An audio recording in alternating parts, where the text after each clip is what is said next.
33 years. 33. Yeah. Okay. And what you student? Yeah. What about university? Women's University in Africa. What program? Bachelor of Honors degree in social work. So, Muri Mana Wichkoro, university student, and you're also into sex work. Yeah. Yes. And I'm also into sex work, and I'm also a mother. I've got a husband, but the challenge is in our fees. My fees is where I told him to make sex work because we want everything can also that Pabasa share Marian Cambration. I want to change it. I want to but the last school fees invested right now into 500 US. I want to exams no clear fees. I want to spend out attachment is no clear fees. So I can do a challenge Papakuti. Totopesera takutotsvaga imwe time yekuti haapo ari kuSouth Africa tobudawo toenda paroad pedu hapane matracks topindawo mutrack toenda netrack togumirawo parusapi topuhwawo mari yatinonga tapuhwa kazhinji kacho tinopuhwa kana $20 kana $30 wodzoka saka unogona kuita matrips kana 3 kana 4 ukaenda wapuhwa 30 ukadzoka wapuhwa 30 atoo $60 wobhadharawo mwana fees uchibatanidza. Saka izvi zvesex work makazvitanga matanga kuenda kuchikoro here? Zvesex work ndatanga kuenda kuchikoro. Ndane 2 years ndichienda kuchikoro izvozvo. Program ine makore manga? Ine 4 years. Zvinomutarira muchiita for the next 4 years? Senga izvizvi it's worse because ndauda kuenda kuattachment muna August. Handitorina kubhadhara fees yelast semester nenhau yeCovid. Saka murume anozero ndo zvamuri? Murume haazvizivi ndo zvandinoita. Asi pamunenge muchiti asi mabhadhara school fees munomuudza ndabhadhara?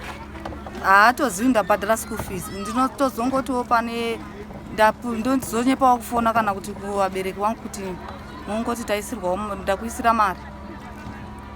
Vabereki vanoziva kuti? Vabereki vanotozviziva. Mamusex work?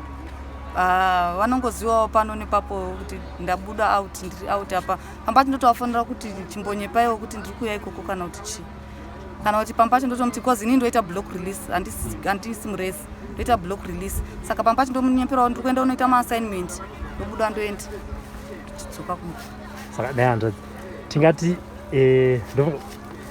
pakunzira dzekutsvaga nadzo mari kuti dzinogona kunge dzakati wandei iwewe here yesex work ndoyakaona kuti this one is the easiest or the best that can give me $1 or $2? Handina kuona unga the easiest but ndakapererwa pakutosvika pakuita izvozvo. Zvimwe zvekutraya kuti ndombotraya kuda kuhodha kudai but hatina income yekuti ndinokwanisa kuhodha zvichikwana because right now ndinowana 2 wese wado kuenda kuchikoro pamba padoko mumwe grade 2 mumwe grade 5. Ngatiti pane munhu ari kuona ari kuti kuda kukubatsira chinhu chawangafungidzira kuti chawangabatsirwe nacho chigokupa income yavari kutaura so that at least unokwanisa kubhadhara school fees yevana neyako uchizvichengetawo inenge iri project yakamira sei? Inini at least ndikaona hangu project yemunhu anoti ndokuvakira matanga ako ehuku because tine munda ende kumunda totomboenda chitomboita basa rekumunda saka ndikaona munhu anokwanisa kunditi maprojects ako ehuku emalayers kana maprojects ako nguruwe dzako idzi tanga business ndoitawo occupied ndoziva kuti pakati pemawiki apa ndova ndichienda kumunda chinomanija zvinhu zvangu zvekumunda at the same time chiona mari ndichibhadharawo maschool fees angu as long as ndikangomitawo mabudgets angu ndosiya. But takatosa kumarriage yako haona here kuti zviri very risky tomboti one day murume wako azoziva kuti ndomatsvakira rokuita mari? Zviri very risky chokwadi but hapana zvekuita unotova takutongopinda mariski waone kuti macircumstances acho tinonga tiri akaoma. Marriage muchiri kutoida here? Marriage ndiri kuida. Alright, thank you. Paunoenda ndionogara nevana vana vanosara nani? Pandinoenda inini vana vangu vakutoziva kuti mai hawapo vanotoziva kuti kana mai vasipo tinopinda mumba tovhara dhoo tobika torara.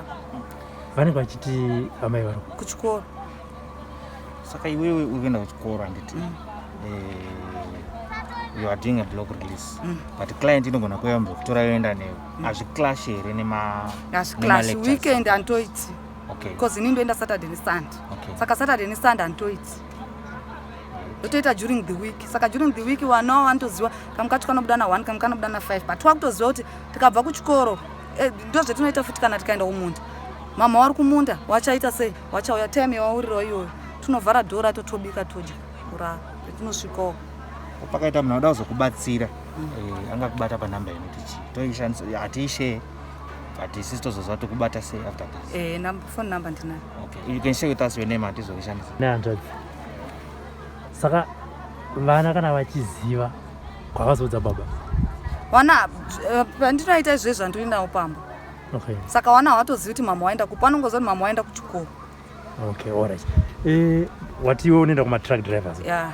Vanobhadhira zvakaita sei? Ma-truck driver tikasvikawo parodi pacho, mazuva ano zvakaomawo nenhau yeCovid. Ukasvikawo parodi pamwe unokwirawo munhu asingadi. Mugonyeti imo munogona kusanganawo neclient isingadi izvozvo.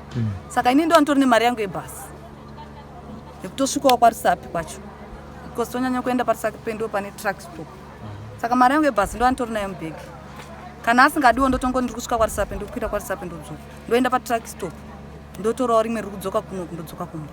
Asi kazhinji kacho ma20 ma30 zvakudipendawo kuti waonawo munhu akaita sei. Saka apa uri kuti uri mutraki ndiwo unotoofa? Ndindotofa.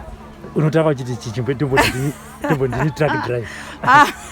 Kazhinji kacho matraki patinotomisira isusu handi munomaona pabus stop apo. Kana mukaenda pabus stop apo mukati fambe so pani kachahambo, mukaona pahambo pane government school pani kahambo, mai vazhinji vacho vakutoziva kuti apo panowanika vanhu vakadai. Saka vanotomira ipapo vazhinji vacho vanonga vachitoziva. But like you said, mota tinotongotanga nayo ega anonga achitoonawo kuti ndo ndakaitawo zvekuti kana ega anonga anotongotapirirwa. Pamashoko unoti chii? Pamashoko ngotiwo ndepi mukoma zviri sei. Saka ma-challenges amunosangana nawo ndeapi sex work since uri mwana wechikoro uri also into sex work, ma-challenges auri kuti mangwise kusangana nawo ndeapi? Ma-challenges etiri kusangana nawo ayekuti time newana handisisina time newana yakanyatsonaka. Mwana wangu inini pandanga ndakuita zvesex work ari grade 1 ainyatsogona, but pandakatanga zvesex work ndichienda kuchikoro mwana wangu akanodzikira zvekuti kana medhemu wacho akatondidaidza akati chii chiri kuitika, ndikati wati inini ndiri kuenda kuchikoro. Saka time chaiyo yekuti mwana wangu anyatsokuita zvinhu zvake, but mwana wangu ndakatozomudzokoredzesa ndatoona kuti atoo below standard, pandatomuripitisa grade kari grade 2 right now kaifanira kaka grade 3, pandakatozokadzokodza ndatoona kuti alright apa ndakutodisadvantage achiwana zvakutoafecta wana. Hamuzodhumane nevamwe vanokuziva here munharaunda vakazoudza murume wenyu kana kuti? Totoitawo zvekuti kashoma. Kashoma. Kwenyu chako munogara newe kumba? Ini ndogara muno Macheke. Kuna vabereki? Vabereki paMutare. PaMutare. Paripo.